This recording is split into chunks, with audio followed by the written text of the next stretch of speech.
My nephew Alan inspired this video. Alan has an interest in welding, and he's also a YouTube content creator. His information will be below in the description. And please like and subscribe. Variety is Life. Share our channel and videos with other people. That way we can get our videos out to those that are interested. Now, the purpose of this video is to talk about career paths in welding. There's different processes and applications, and welding is done all over the world. You got underwater welding, you have welding in nuclear power plants, you have production welding, fabrication, auto body welding. There's just so many different applications to get creative. You can literally make art with welding. There's a lot to learn, but the purpose of this video is not to teach you to weld, but to show you what's possible and where to get the training and maybe buy your own welder, because you can weld at home. In the right environment. Of course, safety is important, and wearing the right safety gear, you can be creative at your own garage or shop. And so let's dive in and take a look. Now, where to go to get training? Well, there is many schools to choose from. For example, here, let's look in the Atlanta metro area. There is literally probably a dozen schools in close proximity to the Atlanta metro area, extending up until South Carolina, Tennessee, and let's scroll down here to Florida and take a look. You got some here on the East Coast here, that's Jacksonville Beach. And then we got some in South Florida as well. Now, it all depends what kind of welding you're interested in. If you want to work in shipyards, building vessels, or if you're more in the production side, or work in nuclear power plants, or automotive welding, there's different certifications, different processes you got to learn, and understanding how to work with the metal. So, there's many factors that come with those choices, of course. And so if you're more interested in automotive welding, then you need to learn from probably an automotive geared type school like Wyotech or something like that, or Lincoln Tech. But hey, let's take a look here how much the average welder makes in the state of Georgia. Just over 36,000, $17.39 an hour. Entry level, just over 31. And of course, your more experienced ones are going to make over 46.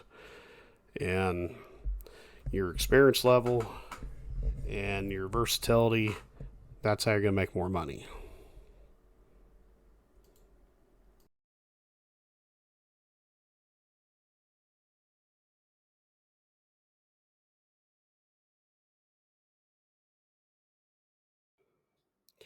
Now let's take a look at the resources here. Miller.com/resources has a lot of good information here. Let's say if I want to make a piece of shop equipment and I'm going to use my MIG welder with shielding gas, I would click on this right here. And we're going to use steel. And we're going to use 14 gauge square tubing. And this tells us our wire size and wire speed parameters here. So if we're going to use 030 at 250 to 340, that's our wire feed speed right here. And here's our size of the wire options that we could use. Now the shielding gas, we got 75-25, which is 75% argon and 25% CO2, 17-18 volts. So this is a very good resource, especially for a new welder, someone that's interested in figuring out how to set up their machine without having all the trials and tribulations and errors that just get you all frustrated. This will help really get you started. And a lot of the newer machines that you can buy at the retail level have like quick setup features with a chart on the inside of the door. Uh, it's a quick setup feature. You basically, look at the chart and it'll show you, okay, I'm using this kind of material. This is the machine I have, which is the MIG, and I'm using this thick of steel, and this is what the wire feed should be, and this is what the heat range or voltage setting should be. And it just helps you get started, and you may have to adjust it a little bit for your liking, but that's really good for beginners as well. So, like if you look at these Vulcan welders right here, this is a multi-process machine right here. And you also have the titanium series, which is really good. And a multi-process machine, you can do TIG, MIG, and stick welding, and gasless welding, which is flux core. So one thing, if you look at these reviews here, there's a lot of reviews. Look, you look like they're 4 3/4 stars, and I do recommend reading reviews. And here we go. We got a lot of other offerings here. We got the Chicago Electric line. We got titanium, Vulcan, and basically what Harbor Freight's done is the good, better, best. And they have accessories for their welders and consumables in the store, which is really nice to be able to go into a retail location and pick up what you need, because your typical welding supply stores maybe close 4:30, 5 o'clock. Harbor Freight's open until 8 or 9, depending on the location. And they have it on the shelf and ready to go. So, I mean, your consumables will work pretty much with any other welder. And you got protective gear. And I personally have this helmet, and they work fine. And I have the gloves. The welding blankets work very well, except for when you're trying to protect something from doing plasma cutting. That's just a little too much for it. But it did protect my radiator from plasma cutting slag and stuff like that. But it did burn holes through the blanket. But for MIG welding, perfect, highly recommended. And stick welding and arc welding, of course. And I have this apron right here. This apron, I didn't pay this much for it a decade ago. However, it's very thick leather, good quality. I have no complaints.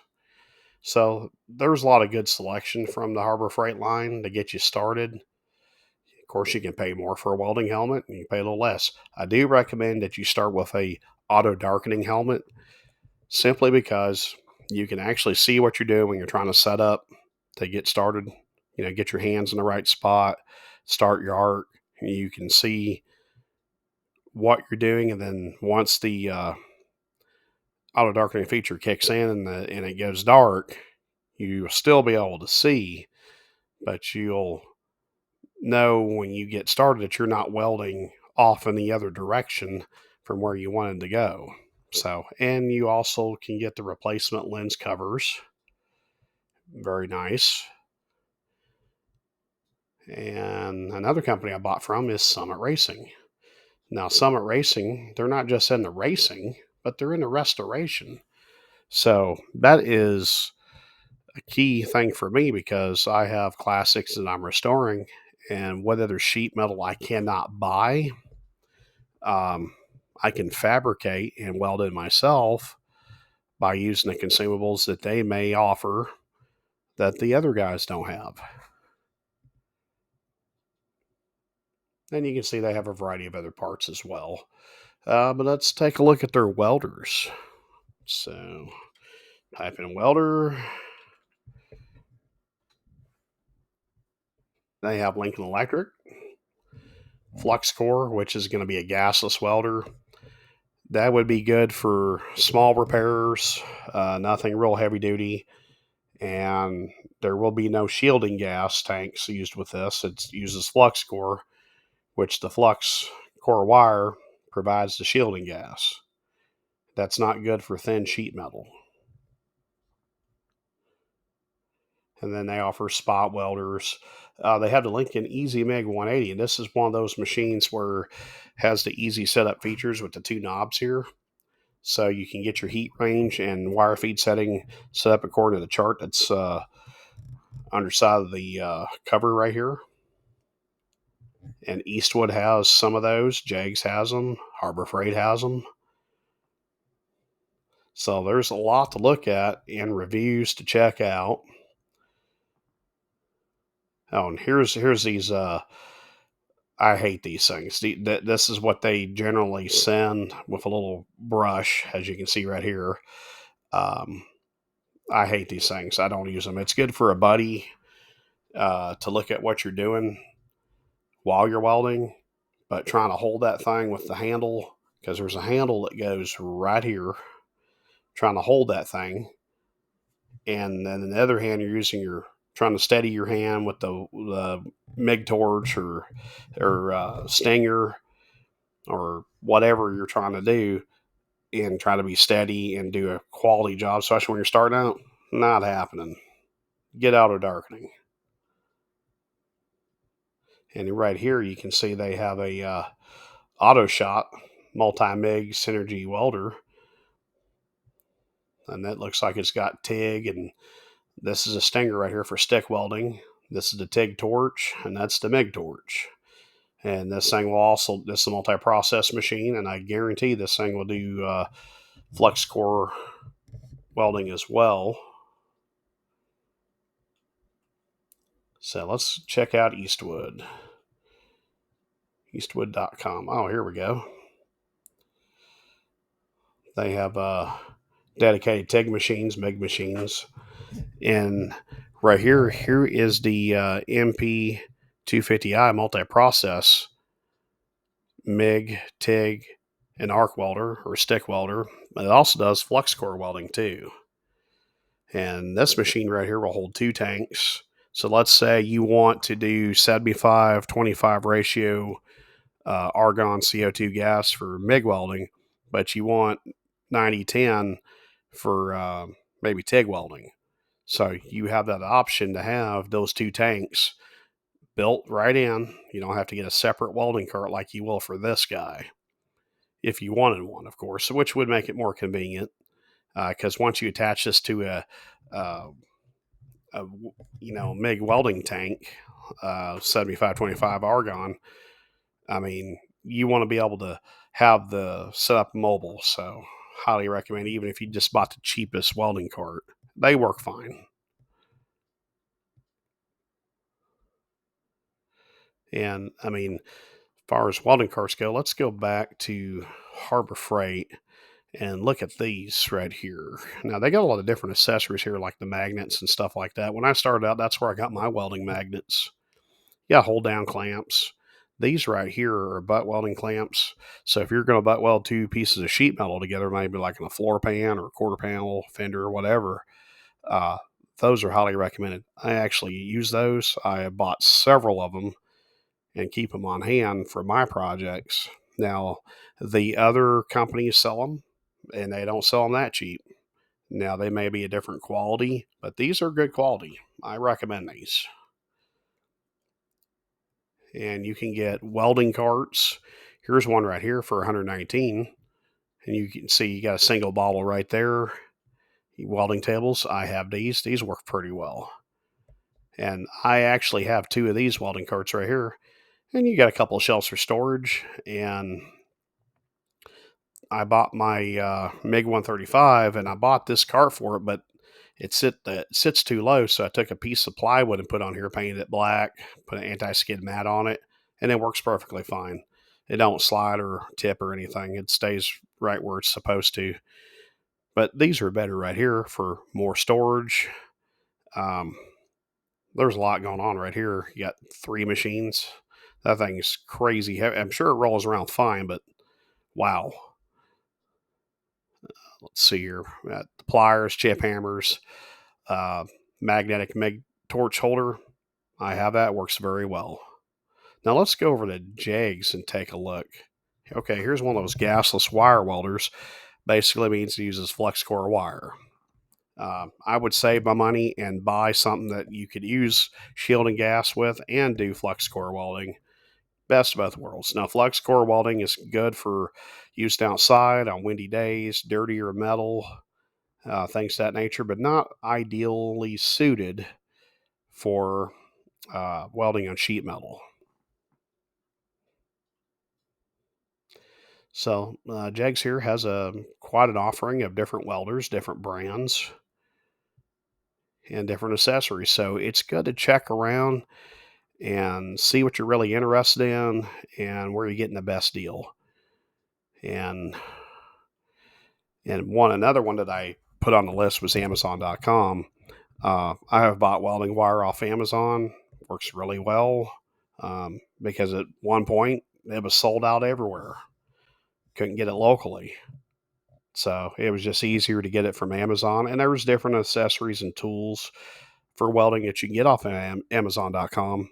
So give it a try, take a look, and I hope this video, maybe sparked some interest and inspired some people to maybe take up welding that were thinking about it. And please give our channel a like. Please subscribe and share our video. Thank you.